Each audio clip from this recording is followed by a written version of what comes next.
आदाब, मैं नीता सिंह हाजिर हूँ हिंदुस्तान भर की सोशियो कल्चरल और इकोनॉमिक इश्यूज पर खास प्रोग्राम लेकर। यह है इंडिया।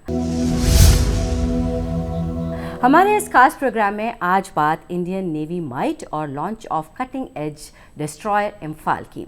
आज की इंटरकनेक्टेड दुनिया में समंदर एक डायनेमिक स्टेज बन गया है, जहां दुनिया के अलग अलग नेशंस अपने इन्फ्लुएंस को प्रोजेक्ट करते हैं, अपने इंटरेस्ट को प्रोटेक्ट करते हैं और ग्लोबल सिक्योरिटी को इंश्योर करते हैं। एक नेशन की नेवी उस मुल्क या नेशन की ताकत का रिफ्लेक्शन होती है जो अपने चैलेंजेस को बखूबी नेविगेट करने का दमखम रखती है। ब्लू वाटर ऑपरेशन से लेकर मैरीटाइम ट्रेड रूट के सेफगार्ड तक दुनिया की सबसे ताकतवर नेवीज जियोपॉलिटिकल लैंडस्केप को शेप देने में अहम रोल अदा करती हैं। ऐसे में हमारे लिए जानना ज़रूरी है कि अपनी आज़ादी के 75 सालों में भारत की नेवी ने तरक्की की कितनी मंजिलें तय की हैं। इसी पर बात करने के लिए हमारे साथ स्टूडियो में मौजूद हैं दो खास मेहमान। हमारे साथ हैं इंडियन नेवी के submarine veteran retired commander Anil Jai Singh और इंडियन नेवी से retired captain Shyam Kumar ji. Welcome to our studio. Thank you. तो अपनी आज़ादी के 75 सालों में भारत की नेवी ने तरक्की की कितनी मंजिलें तय की हैं, ये हम अपने गेस्ट से जानेंगे। और हमारे साथ कैप्टन श्याम कुमार हैं। कैप्टन श्याम, आपसे जानना चाहेंगे, अगर हम इंडियन नेवी की बात करें और ग्लोबली हम देखें, ग्लोबल प्लेटफॉर्म पर कहाँ स्टैंड करती है? आज भारत की नौसेना एक ताकतवर नौसेना के रूप में जानी जाती है। चाहे वो सरफेस नेवी हो, power projection, sea control, credible deterrence के रूप में एयरक्राफ्ट का यूज, या तो फिर सी डिनाइल के रूप में वांटेज प्लेसेस पे पेट्रोलिंग और opportunity surveillance on the choke points जिसके कहते हैं सबमरीन के द्वारा, सी डिनाइल जिसको हम कहते हैं नेवल वॉरफेयर में। तो सी कंट्रोल और सी डिनाइल दोनों में भारत को अपनी एक जगह मिली हुई है। जैसा मैंने पहले कहा, कैपेबिलिटी वर्सेस स्ट्रेंथ कहते हैं, नंबर वर्सेस कैपेबिलिटी। तो कई बार जैसे मैं आपकी बात करूं, पहले मैं अपनी नौसेना से पहले मैं बात कर लूं वर्ल्ड की दो बड़ी नौसेनाओं की, तो चाइना के पास number of ships and aircraft और सबमरीन एलिमेंट्स अमेरिका से ज़्यादा हैं। आज अगर इनके पास 345 हैं तो उनके पास 300 हैं अमेरिका के पास, करीब करीब अगर ये लेके चले। पर फिर भी ये माना जाता है कि quality wise American forces, naval forces की स्ट्रेंथ ज़्यादा है और वो ज़्यादा शक्ति के रूप में अभी भी अपने को मानती है और विश्व भी ये जानता है। उसी तरह से भारत के पास भी जो ज़रूरत है भारत की, हम विस्तारवादी नीति से नहीं चल रहे।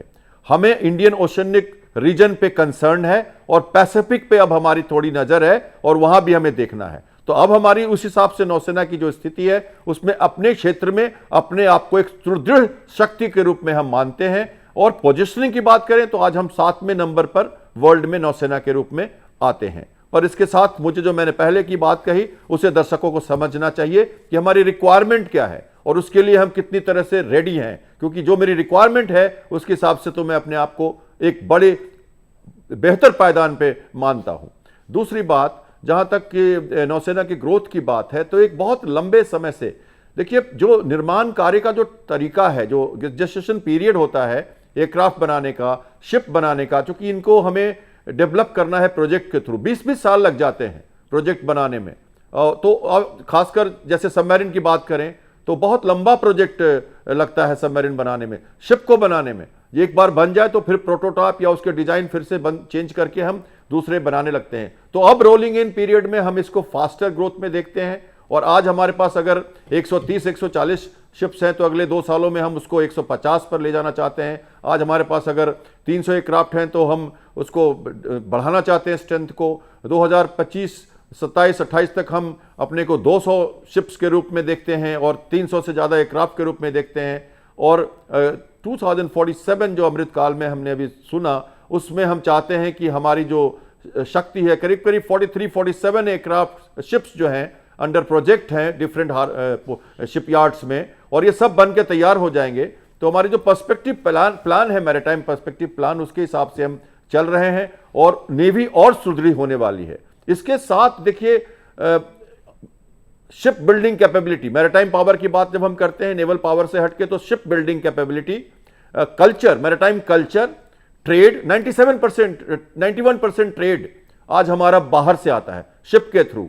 हमें हमारी जो सी लेन्स ऑफ कम्युनिकेशन है वो बहुत ही एक्टिव है। देखिए, अगर हम पूरे देश की बात करें तो हम कहते हैं 91% लैंड है, 9% वाटर है। वो लैंड की बात कर रहे हैं हम, तो हमारे पास 360-70 किलोमीटर का एक्सक्लूसिव इकोनॉमिक जोन है जो हमारा समुद्र है, और उसको हम लेके इंक्लूड करें तो 60% लैंड एंड 40% वाटर हो जाता है।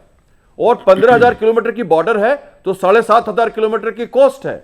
उसके साथ हमारे पास ये लक्षद्वीप और आइलैंड का पूरा रिस्पॉन्सिबिलिटी है, जो हमारी विजिल, जहां से हम आइज एंड ईयर्स रखते हैं, पूरी पकड़ रखते हैं अपने बे ऑफ बंगाल और अरेबियन सी पे और इंडियन ओशन पे। तो इसलिए हमें दूर तक ब्लू वाटर का मतलब, या साइलेंट जो समुद्र, विशाल समुद्र होता तो बहुत विशाल है, लेकिन दर्शक उसको समझते नहीं, क्योंकि हम लैंड के हिसाब से सोचते हैं। हमें साउथवर्ड देखना है, ईस्टवर्ड एंड वेस्टवर्ड देखना है, और अपनी विस्तार देखनी है, और तब समझना है कि नौसेना को कितना सुदृढ़ बनाना होगा। तो उस हिसाब से हम काम कर रहे हैं, देश काम कर रहा है, पॉलिटिकल विल काम कर रहा है। आज देखिए, चाइना की प्रेजेंस के कारण हमारे इंडियन ओशन में क्वाड के रूप में विश्व की दूसरे देशों को आना पड़ा है, और हमें उनके साथ ज्वाइंट मैन्यूवरिंग करके अपने को दिखाना पड़ रहा है। अगर हम अकेले किसी जगह खड़े होते अभी नहीं, तो हम ज्वाइंट मैनशिप के साथ ऑस्ट्रेलिया, जापान और अमेरिका के साथ मिलकर क्वाड के रूप में एक हम अच्छा काउंटर मेजर चाइना को देते हैं, और वो मैसेज उसको मिलता है। तो अगर हम देखें कि नौसेना खुद और इंटरनेशनल लेवल पे, वैश्विक पटल पे हमारी जो पकड़ बन रही है, हमारी पॉलिटिकल विल के साथ जो हमारा विस्तार हो रहा है, और तब हम मलाक्का स्ट्रेट से जाते हुए अपने को जब हम पैसिफिक में देखते हैं, जब हम देखते हैं कि आईएनएस कृपान यहां से गिफ्ट किया गया है वियतनाम को, जब हम देखते हैं कि वियतनाम में हमारी पकड़ बन रही है, हमारे ऑयल एक्सप्लोरेशन चाइना सी में होने जा रहे हैं, नेवी की शिप्स लगातार कॉर्पेट में पेट्रोल कर रही है मलाक्का स्ट्रेट को, गल्फ ऑफ हर्मुज में है, गल्फ ऑफ एडन में है, हमारी प्रेजेंस अफ्रीकन कोस्ट में है। हम आजादी का जो 75वां जो झंडा फहराया हमने, वो सारे कंटिनेंट में एक वारशिप के साथ फहराया है। और हम चाहते हैं कि हमारी नेवी की जो डिप्लोमेटिक पकड़ है, जो हमारा नेवी का एक रोल होता है, flag showing mission, goodwill visits and good for क्या कहते हैं, strength for friendship, not fear, तो वो हम देना चाहते हैं विश्व को। नौसेना एक इंस्ट्रूमेंट्स ऑफ डिप्लोमेसी है, विस्तार के साथ हम और भी आगे बढ़ेंगे और विश्व को अपनी जगह विश्व में बना के रखेंगे। बिल्कुल बिल्कुल कैप्टन श्याम कुमार, जैसे कि आपने अभी क्वाड की मैरीटाइम स्ट्रेटजी के बारे में बात की, हम इंडो पैसिफिक मैरीटाइम डोमेन के बारे में बात करेंगे, लेकिन उससे पहले कमांडर साहब आपसे जानना चाहेंगे कि ये मैरीटाइम पावर और नेवल पावर की अगर हम बात करें तो इनमें कितना डिफरेंस है? देखिए, मैरीटाइम पावर जो होती है वो देश की पूरी जो भी मैरीटाइम एलिमेंट्स हैं उसको अगर आप एक साथ लिया जाए तो वो उसको हम मैरीटाइम पावर कहते हैं। हमारे कितने बंदरगाह हैं, अच्छा, हमारे कितने पोर्ट्स हैं, हमारे पोर्ट्स की क्या कैपेसिटी है, हमारी शिप बिल्डिंग कैपेसिटी क्या है। तो इन चीज़ों में कुछ सालों से हम थोड़े दुनिया को अगर देखें बाकी देशों के मुकाबले हम थोड़ा चूक गए हैं। चीन जो 1980 तक उसकी एक छोटी सी ब्राउन वाटर नेवी थी, पिछले 40 साल में वो दुनिया का नंबर 1 मैरीटाइम पावर बन गया है। सबसे बड़ी नेवी उनकी है, काबिलियत में वो यूएस नेवी के बराबर नहीं है, जैसे कैप्टन श्याम कुमार ने कहा वो बिल्कुल ठीक है, पर उस तरफ वो बढ़ रहे हैं आगे। वो हर साल 20 से 24 वॉरशिप्स कमीशन करते हैं। जितनी शिप्स वो एक साल में कमीशन करते हैं उतनी दुनिया की अगली 6 नेवी उतनी कमीशन करती हैं एक साल में, जितनी वो अकेले करते हैं। दुनिया की सबसे बड़ी व्यापारी जहाज़ों की फ्लीट उनकी है, दुनिया की सबसे बड़ी फिशिंग फ्लीट उनकी है, दुनिया की सबसे बड़ी शिप बिल्डिंग कैपेसिटी उनकी है। 50% से ज़्यादा शिप्स चाइना में बनती हैं दुनिया की। दुनिया की 7 सबसे बिजी पोर्ट्स चाइनीज़ हैं। तो ये जो है पूरा विस्तार जो इन्होंने किया है अपनी मैरीटाइम पावर का, सबसे बड़ी कोस्ट गार्ड उनकी है, सबसे बड़ी मैरीटाइम मिलिशिया उनकी है दुनिया में। तो ये पिछले 40 और 50 साल में हुआ है।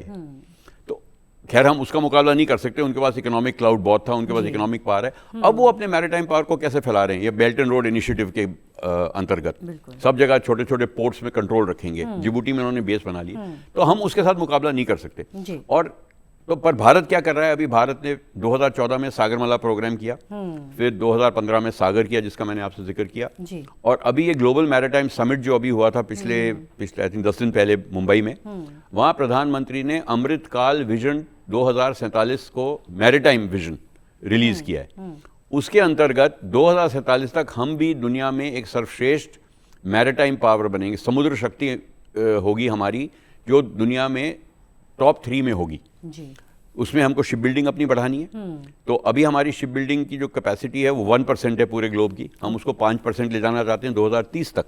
उसका भी एक अलग मैरिटाइम विजन चल रहा है। तो ये सब अगर देखा जाए, पोर्ट्स नए बन रहे हैं, अभी विजिंजम पोर्ट का निर्माण किया गया है। अभी तक क्या होता था, हमारे पास डीप वाटर पोर्ट नहीं था, तो हमारा जितना ट्रेड आता था वो पहले एक डीप वाटर पोर्ट जाता था, कोलंबो जाता था या सिंगापुर जाता था, वहां से छोटे जहाजों पर ट्रांसफर होता था और वो फिर हमारे पास आता था, ये ट्रांसशिपमेंट पोर्ट्स। विजिंजम में जब अब हमने डीप वाटर पोर्ट बनाया है, तो ये जो कोलंबो जाता है और सिंगापुर जाता है, उसको वहां जाने की कोई जरूरत नहीं है, वो सारा ट्रेड इंडिया आएगा, इंडिया का ट्रेड इंडिया में ही अनलोड होगा और हम और कंट्रीज के लिए हम ट्रांसशिपमेंट पोर्ट बन जाएंगे।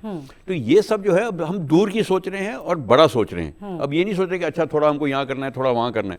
दूसरी चीज जिस पे हम बहुत एम्फेसिस दे रहे हैं अभी, वो है शिप बिल्डिंग। अब हमारे पास ये कैपेसिटी नहीं कि हम 2 लाख टन की शिप्स बनाएं और 1.5 लाख टन की शिप बनाएं, जैसे चाइना बना रहा है या जापान बना रहा है, कोरिया बना रहा है। तो हमारा फोकस होना चाहिए 20,000 टन के छोटे जहाज, 30,000 टन के छोटे जहाज, उसमें हमको दुनिया का नंबर 1 बन जाना चाहिए। क्योंकि ज्यादातर शिपिंग जो है देशों के बीच में ये छोटे जहाज़ों पे होती है। हमारी कोस्टल नेविगेशन इतनी है, हमारी कोस्टल शिपिंग इतनी है, अगर हम उसमें दुनिया में सर्वश्रेष्ठ हो जाएं तो वो एक नीश एरिया है जिसमें हम बोल सकते हैं भाई जिसको भी जहाज़ चाहिए आप इंडिया आके बनवाइए, हम सबसे आगे हैं दुनिया में इसमें। इसी तरह आपको याद होगा अलंग में हम शिप ब्रेकिंग, जिसको अब शिप रिसाइकलिंग कहते हैं, हम दुनिया के नंबर 1 थे, सब जहाज़ वहीं आते थे। पर क्योंकि पुरानी प्रोसीजर्स थे, पोल्यूशन बहुत था, एस्बेस्टॉस यूज़ हो रहा था, तो जब कार्बन वगैरह ये आया, ये क्लाइमेट चेंज की बातें शुरू हुई, तो अलांग पीछे रह गया। बांग्लादेश बन गया नंबर 1 शिप रिसाइकलिंग पोर्ट। अब हम चाहते हैं कि हम फिर बने रिसाइकलिंग पोर्ट नंबर 1, तो अब उसकी तरफ काम बढ़ रहा है। शिप रिपेयर में हम फोकस कर रहे हैं कि हमारे शिपयार्ड्स में हमारे पास बनाने की कैपेसिटी नहीं, पर दुनिया की शिप्स को तो हम रिपेयर कर सकते हैं। अभी तो हम अपनी शिप्स को भी रिपेयर के लिए सिंगापुर भेजते हैं, मर्चेंट शिप्स को। तो ये सब अगर देखा जाए तो जैसे मैंने कहा, एक चीज़ पे नहीं फोकस करना है। अगर हमको मैरिटाइम पावर बनना है, समुद्र शक्ति बननी है भारत की दुनिया के सर्वश्रेष्ठ देशों में, तो हमको हर एक चीज़ के ऊपर ध्यान देना है। और उसमें नौसेना सबसे अहम जगह रखता है, तो उसको आप निगलेक्ट नहीं कर सकते। सबसे ज़्यादा फोकस आपका नौसेना पे होना चाहिए, आपके तटरक्षक पे होना चाहिए, क्योंकि जब तक आपकी सी लेन्स सेफ नहीं होंगी, कैप्टन श्याम कुमार ने कहा 90% यातायात हमारा सी से होता है, 80% एनर्जी, तेल, गैस हमारा सी से आता है। इसका मतलब हमारे, और दोनों पश्चिमी ओर से भी और पूर्वी ओर से भी और दक्षिणी ओर से भी, तो हमको इन चीज़ों को अगर सेफ रखना है, हम कभी ऐसा नहीं होना चाहिए कि हमारे यातायात पे या हमारे एनर्जी पे किसी और कोई और हमारे ऊपर हावी हो सके। इसलिए हमारे को एक बहुत पावरफुल नौसेना चाहिए, और उसमें भी एलिमेंट्स हैं, जैसे मैरिटाइम डोमेन अवेयरनेस की इन्होंने जिक्र की। तो हमें ये नहीं जानना है कि हमारे बंदरगाह से 10 मील पे क्या हो रहा है, हमको ये जानना है कि हमारे बंदरगाह से 2000 मील पे क्या हो रहा है, क्योंकि सिचुएशन बदलते हुए टाइम ही लगता सी में। आज जो वहाँ 2000 मील पे दूर पे जो सिचुएशन डेवलप हो रही है, कल हमारे बिल्कुल बराबर आ सकती है वो, जैसे पायरेसी में हुआ था 15 साल पहले। तो ये सब अगर देखा जाए तो इस पॉइंट ऑफ व्यू से इंडिया को एक मैरिटाइम पावर बनना है। नेवल पावर हम हैं, मैरिटाइम पावर हमको बनना है। जी, तो नेवल पावर है और मैरीटाइम पावर बनना है, और किस तरह से इस एफर्ट्स करने हैं वो अभी हम डिस्कस किया कमर और अनिल जय सिंह ने। कैप्टन श्याम, आपसे जानना चाहेंगे, कुछ गैप्स हैं, जैसे कि अभी कंपेयर कर रहे थे चाइना के, अगर मैरीटाइम की बात करें तो उस गैप को कवर करने के लिए कहीं ना कहीं नेवल डिप्लोमेसी के ज़रिए कोशिश की जा रही है। इंडिया ट्राई कर रहा है to push boundaries to deepen ties with its Asian counterparts। अभी एशियन इंडिया मैरीटाइम एक्सरसाइज की गई, सिंगापुर के साथ को होस्ट किया गया, फिर उसके बाद क्वाड पार्टनर्स के साथ भी मिलिट्री एक्सरसाइजेज चलती रहती हैं। इसके बारे में आप क्या बताना चाहेंगे? जैसा मैंने कहा, ये बहुत ज़रूरी है कि समुद्र इतना विशाल है, एरिया इतना बड़ा है कि सिंगली कभी कभी हम हैंडल करने में समर्थ नहीं रहते। और जब हम ग्रोइंग फेज में हैं, हम विकास कर रहे हैं, तो उस समय हमें अपनी स्ट्रैटेजी बनानी पड़ती है जिसमें हम जॉइंट मैनशिप करें।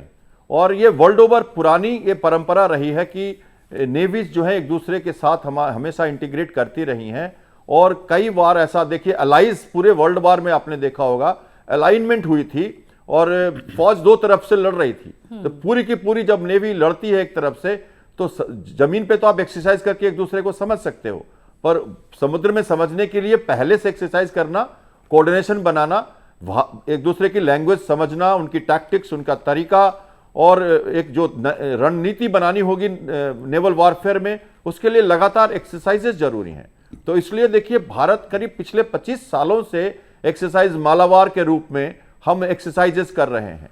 उसके साथ साथ हम लगातार देखिए अभी क्वाड अभी बना है, लेकिन हम बहुत लगातार हमारी जो साउथ एशियन कंट्रीज के साथ एक्सरसाइजेस, सिंगापुर नेवी हो या हमारे अमेरिकन नेवीज के साथ, हमारी देखिए जापानीज नेवी के साथ अभी हम फ्लीट रिव्यू करते हैं। अभी अगेन हर बार हम इंटरनेशनल फ्लीट रिव्यू किया था हमने, देखिए 2001 में, जो इसमें 70 से ज़्यादा कंट्रीज ने भाग लिया था और मुंबई में पहला हुआ, फिर विशाखापट्टनम में दूसरा हुआ। अभी पिछले साल राष्ट्रपति का फ्लीट रिव्यू हुआ, जिसमें मैं दूरदर्शन की तरफ से मैं एज ए कमेंटेटर वहाँ हाजिर था 4 दिनों तक। तो ये जो लगातार हम दिखा रहे हैं, अपना जो वजूद दिखा रहे हैं दूसरे देशों को मिला के, तो ये एक रणनीति और एक कहते हैं सामरिक शक्ति को प्रोजेक्शन का एक हिस्सा है। और navy as a instrument of war और इंस्ट्रूमेंट ऑफ डिप्लोमेसी हमेशा से यूज किया गया है इसे। तो आज भी हम उस परंपरा को लगातार रख रहे हैं और लगातार उनके साथ हम जुड़े हुए हैं। बिना उसके हम आगे नहीं बढ़ सकते। हम कई बार किसी भी कंट्री में हम जाते हैं, गुडविल विजिट के लिए भी जाते हैं, तो कुछ चीजें जरूर होती हैं। उनका शिप हमें लेने आता है 200 किलोमीटर पहले, हम कुछ एक्सरसाइज करते हैं, तब हम हार्बर में जाते हैं, जिसे हम पासेक्स कहते हैं। और जब हम निकलते हैं तो फिर हम जरूर कोई ना कोई एक्सरसाइज करते हैं, क्योंकि शिप्स एक काम के लिए कहीं नहीं जाती, कई मिशन साथ में होते हैं। Cultural integration, power projection, goodwill visit, learning from each other. हमारा कल्चरल प्रोजेक्शन मीन्स हमारा बैंड जाता है। आज हर एक कंट्री में हमारी बैंड डिस्प्ले और योगा का कार्यक्रम हमने 15 अगस्त को किया। पूरे विश्व ने देखा कि भारत का कल्चर है वो कैसे वहां प्रखरित हो रहा था। तो ये उनको एक मैसेज देता है कि ये भारत का शिप है, इंडिजिनस मेड शिप है। INS शिवालिक अगर खड़ा है वो ब्राजील में, तो पूरा ब्राजील के पेपर में आ जाता है कि देखिए भारत का डिस्ट्रॉयर फ्रिगेट यहां आया है। और उनके विजिट होती है, वो आते हैं, वहां के लोग देखते हैं हमको, तो उससे भी एक इंटीग्रेशन बढ़ता है। और इसका असर हमारी भारत की और उनकी जो फ्रेंडशिप है, मैत्री है, संबंध है, उस पर भी पड़ता है। तो इसलिए यह इंस्ट्रूमेंट ऑफ डिप्लोमेसी के रूप में नौसेना को हमेशा से देखा गया है। इसके साथ साथ देखिए कुछ कमियां तो हैं हमारे पास।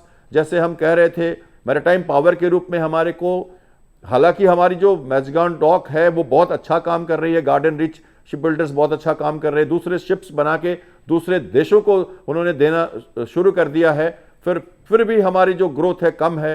और डीप वाटर पोर्ट के साथ अब हम, मेरे ख्याल से जो नया केरला में विलिंजम पोर्ट बना है, जिसकी जो कैपेसिटी काफ़ी है, और जेन हुआ 15 को हमने पहले बार 18 अक्टूबर को वहाँ उनको पहली बार हमने रिसीव किया है। 1 लाख टन का शिप ये जेंट्री क्रेन्स लेके पहली बार आया वहाँ पे। और अगले 2-3 सालों में हम देखेंगे कि हमारी जो कैपेसिटी है पोर्ट के हैंडलिंग की बहुत बढ़ जाएगी। जवाहरलाल नेहरू पोर्ट ट्रस्ट हो या मुंद्रा हो, कांडला हो या विशाखापट्टनम हो, चेन्नई हो, हल्दिया पोर्ट हो, इसके अलावा 13 पोर्ट के अलावा 191 हमारे पास छोटे पोर्ट हैं। हमारे पास देखिए इन रोड्स बहुत सारी, हमारी जो अंदर की जो नदियां हैं उनको जोड़ने का भी कार्यक्रम चल रहा है। ये सब ये इंडिकेट करता है कि इसका असर हमारी समुद्री जो ट्रेड है, वाणिज्य जो व्यापार है, उन पे पड़ने वाला है। और इसको बढ़ाने के लिए ये जरूरी है कि हम इस पे सतत कार्य करते रहें। अपनी harbour maintenance, ports and harbours की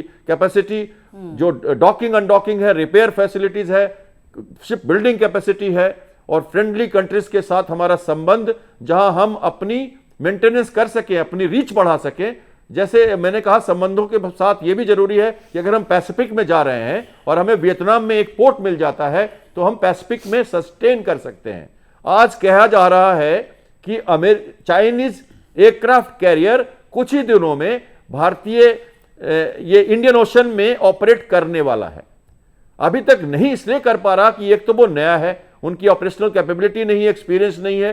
दूसरा कि सस्टेन नहीं करेगा क्योंकि उनकी सपोर्ट सिस्टम यहां नहीं है। लेकिन इस जिबूती के बनने से, जो पहला मिलिट्री बेस है उनका फुल्ली ऑपरेशनल, इसके साथ अब उनको यह शक्ति मिल गई है कि वो अब इंडियन ओशन की तरफ अपनी आंख उठाकर अपने एयरक्राफ्ट कैरियर के साथ देखेंगे। तो हमें अब उस दिन के लिए तैयार होना है जब हम देखेंगे चाइनीज एयरक्राफ्ट कैरियर को एक बड़े मिशन के साथ, carrier battle group Indian Ocean में आया हुआ है। तब हमें समझना है कि हम कैसे उनसे अपनी जगह उनके साथ कैसे बनाएंगे। इसके लिए हमें विदेशों से संबंध, नौसेनाओं से समागत, एक्सरसाइजेस और फ्रेंडली रिलेशन बनाना जरूरी है, और देश का पॉलिटिकल विल और आप सबकी शुभकामनाएं बहुत जरूरी है। वरना इकोनॉमी कंस्टेंट्स के साथ हमें इसी में से बांट के पैसा वहां देना है। तब हमें यह डिसाइड करना होगा आर्मी, नेवी, एयरफोर्स कहां कैसे। और अगर हम तीसरी इकोनॉमी बन रहे हैं तो हमारी नौसेना का भी, दूसरे सेनाओं का भी विकास उसके साथ उसी तरह से जरूरी है, क्योंकि तीन चीजें देश के लिए बहुत जरूरी हैं।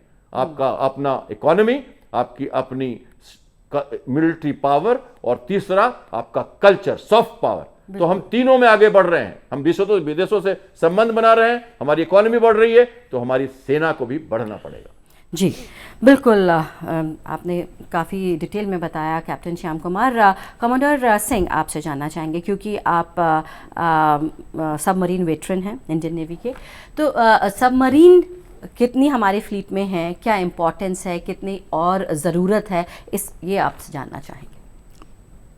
देखिए, हम सबमरीन 3 किस्म की होती हैं, ये पहले क्लैरिफाई करना चाहता हूँ। एक होती है जिसको हम SSBN कहते हैं, वो परमाणु शक्ति से चलती है और परमाणु हथियार होते हैं उसके ऊपर। एक तो वो होती है। दूसरी होती है जिसको हम SSN कहते हैं, वो परमाणु शक्ति से चलती है, पर उस पर जो हथियार होते हैं वो परमाणु नहीं होते, कन्वेंशनल वेपन्स होते हैं, क्रूज मिसाइल्स होते हैं। और तीसरी होती है जिसको हम डीजल इलेक्ट्रिक कहते हैं, कन्वेंशनल सबमरीन कहते हैं। तो हर एक नेवी अपनी जो सबमरीन की उनकी जो ताकत होती है वो डिसाइड करती है कि किस तरीके से उनको अपने सबमरीन को इस्तेमाल करना है, और तो उनके पास कितनी होनी चाहिए। हमारे पास अभी परमाणु शक्ति वाली SSBNs हैं, क्योंकि हम एक न्यूक्लियर पावर हैं, परमाणु शक्ति हैं, इसलिए हमको एक डिटरेंस कैपेबिलिटी क्रिएट करनी है। तो ये जो होती हैं SSBNs, ये युद्ध में, नॉर्मल युद्ध में इस्तेमाल नहीं की जाएंगी। इनका रोल स्ट्रेटेजिक होता है, ये डिटरेंस पेट्रोल पे होती हैं। ऐसे 6 देश हैं जिनके पास ये होती है। 5 जो यूनाइटेड नेशंस के परमानेंट मेंबर हैं, अमेरिका, रशिया, चीन, फ्रांस और चाइना, और अब 6ठा देश भारत। तो 6 देशों के पास ये पनडुब्बी हैं, और हमारी पनडुब्बी का निर्माण अब भारत में ही हम कर रहे हैं। और अभी हमारे पास 2 हैं, और हमारा इरादा है कि हमारे पास 4 से 5 होनी चाहिए, क्योंकि इस पनडुब्बी से आपको एक सेकंड स्ट्राइक कैपेबिलिटी मिलती है। इसका मतलब ये है कि अगर आपके ऊपर हमला हो, कोई और देश परमाणु हमला करने जा रहा है, वो इसलिए नहीं करेगा क्योंकि उसको लगेगा कि पता नहीं मेरे ऊपर ये वापस हमला जब आएगा तो कहाँ से आएगा, किसी पनडुब्बी से आएगा। पनडुब्बी कहाँ है, हज़ारों मील दूर हो सकती है, कई 100 मीटर नीचे हो सकती है। तो उस डर से, जिसको हम डिटरेंस कहते हैं, वो पहला हमला इसलिए नहीं करेगा क्योंकि उसको मालूम है कि वापसी हमला उसके ऊपर आएगा, जिसको सेकंड स्ट्राइक बोलते हैं। वो सेकंड स्ट्राइक आपको मिलती है इस परमाणु पनडुब्बी से, क्योंकि ये कहाँ है, कब है, कहाँ से लॉन्च करेगी वेपन, आपको मालूम नहीं है। तो ये तो एक अलग चीज़ है। इसलिए माना जाता है कि हर एक देश के पास अगर आपको डिटरेंस करनी है तो आपके पास ऐसी 4 होनी चाहिए। एक आपकी जा रही है पेट्रोल पे, एक आपकी है पेट्रोल पे, एक वापस आ रही है पेट्रोल से, और एक रिपेयर में हो सकती है। और ये तभी क्रेडिबल है कि अगर आपके दुश्मन को ये मालूम है कि एक पनडुब्बी इनकी कहीं पे तो है, अगर उसको ये पता है कि आपकी सारी हार्बर में बैठी है, तो वो बोलेगा अब तो कोई खतरा ही नहीं है। तो क्रेडिबल, जिसको हम क्रेडिबल सेकंड स्ट्राइक कैपेबिलिटी कहते हैं, उसके लिए कम से कम 4 पनडुब्बी चाहिए। तो 4 तो हमारे भारत में बन रही हैं, हमको मालूम है ये। उसके आगे क्या प्रोग्राम है मैं कह नहीं सकता। फिर आता है SSN, जो परमाणु शक्ति से चलती है, पर वेपन्स जो होते हैं, उसके जो हथियार होते हैं, उनमें वो कन्वेंशनल होते हैं। इनका फ़ायदा ये होता है क्योंकि न्यूक्लियर पावर पे हैं, परमाणु शक्ति से चलती हैं, ये हाई स्पीड कर सकती हैं, ये महीनों तक पानी में रह सकती हैं, पानी के नीचे। इनके ऊपर कोई लिमिटेशन नहीं है कि तेल ख़त्म हो जाएगा या राशन ख़त्म हो जाएगा या हवा की कमी होगी या बैटरी पावर नहीं है, जो लिमिटेशन दूसरी सबमरीन में होती हैं। ये अभी हमारे पास भारत में नहीं है, और इसकी हमको सख्त ज़रूरत है इनकी अभी, क्योंकि अगर हमको एक ब्लू वाटर नेवी बनना है, एयरक्राफ्ट कैरियर्स हम डिप्लॉय कर रहे हैं, उसके साथ जिसको हम SSN कहते हैं, SSN की भी बहुत ज़रूरत है, और भारत को कम से कम 6 SSN चाहिए। इसका प्रोग्राम भारत में शुरू हो चुका है, डिज़ाइन के ऊपर काम हो रहा है, पर अभी तक सरकार ने अप्रूवल नहीं दिया है इस प्रोग्राम को आगे बढ़ाने का, बनाने का। ये बहुत महंगी सबमरीन होती हैं, तो एक रीज़न वो भी होगा, शायद 6 का नहीं मिले अप्रूवल, 3 का मिले, फिर उसके बाद 3 का मिल सकता है। तो ये अभी बातचीत चल रही है, पर अभी तक इसके ऊपर कार्य शुरू नहीं हुआ है, मतलब बननी नहीं शुरू हुई है। डिज़ाइन वगैरह पे कई सालों से बातचीत हो रही है, पर इसकी भारत को बहुत सख्त ज़रूरत है, और ये मैं फिर इसके ऊपर जोर देना चाहता हूँ इस एस्पेक्ट पे। तीसरी होती है जो कन्वेंशनल सबमरीन होती है। सब देशों के पास कन्वेंशनल सबमरीन नहीं है, मतलब जो सबमरीन ऑपरेट करते हैं उनमें भी, जैसे अमेरिका के पास खाली परमाणु सबमरीन है, क्योंकि उनको लगता है कि उनके आसपास उनको कोई खतरा नहीं अपनी ज़मीन के आसपास, उनको दूर सबमरीन भेजनी है अपनी और देशों के ऊपर हावी होने के लिए। यूके के पास नहीं है, फ्रांस के पास नहीं है, वो सोचते हैं उनको ज़रूरत नहीं है, उनके पास खाली न्यूक्लियर सबमरीन है। पर जो और देश हैं जिनके पास अपने जो जिनके या तो दुश्मन है आसपास जैसे, या जो कोई उनको अपने समुद्री एरिया में खतरा है, वो हमेशा कन्वेंशनल सबमरीन पे फोकस करेंगे। तो भारत के पास अभी 17 कन्वेंशनल सबमरीन हैं। 6 उनमें से नई हैं जो अभी बनी हैं, उनमें से 5 कमीशन हो चुकी हैं। ये स्कॉर्पियन डिज़ाइन है, मैज़ेगन डॉक्स में बनाया गया है, फ्रांस का डिज़ाइन है। 5 कमीशन हो चुकी हैं और छठी है INS वगीर, वो कमीशन होने वाली है, वो ट्रायल्स कर रही है।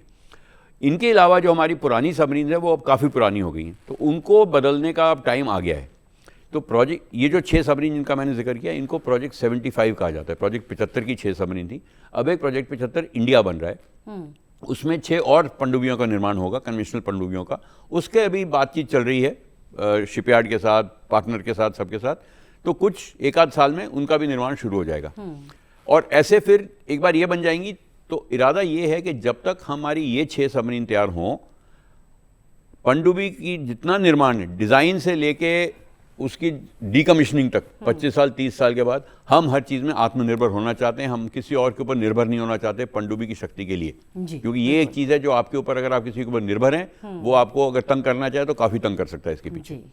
तो ये हमारा जो इरादा है, तो हमारा इरादा है कि किसी भी टाइम पे हमारे पास 4 या 5 SSBN होनी चाहिए, 6 SSN होनी चाहिए और 18 से 20 कन्वेंशनल सबमरीन होनी चाहिए। ये इस सोच से हमारी प्लानिंग हो रही है। अब कितनी एक्चुअली होंगी, कितना पैसा है, कितना डिज़ाइन हो रहा है, वो सब टाइम बताएगा। पर अगर आप ओवरऑल प्लान देखें नेवी का, तो इरादा ये है कि इतने पनडुब्बी भारतीय नौसेना में होनी चाहिए, अगर हमको हर तरीके से आत्मनिर्भर होना है और हमको अपनी समुद्री जो हमारे क्षेत्र है, जिसका कैप्टन श्याम कुमार ने थोड़ा जिक्र किया, 2 मिलियन स्क्वायर किलोमीटर का तो हमारा EEZ है।